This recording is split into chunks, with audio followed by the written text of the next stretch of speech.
பார்த்தீங்கன்னா இதுதான் பூமி.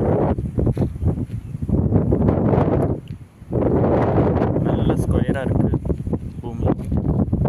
பக்கத்தில் எல்லாமே வீடு. இது வந்து லே அவுட்குள்ளே வருது. சிப்பட்டி மகன் பார்த்தீங்கன்னா அதில் எல்லாமே வீடு. இந்த பூமிக்கு என்ன இந்தளவு ஒரு சைட் தடம்,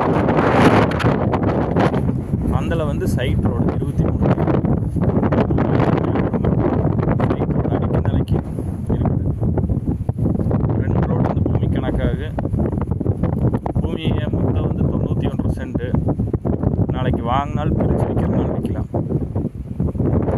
ஃபுல்லாகவே பூமியொட்டியே லைன் வருது. கரண்ட் கம்பம் எடுத்துக்கிறாங்க. தடத்தில் வீடு இருக்குது.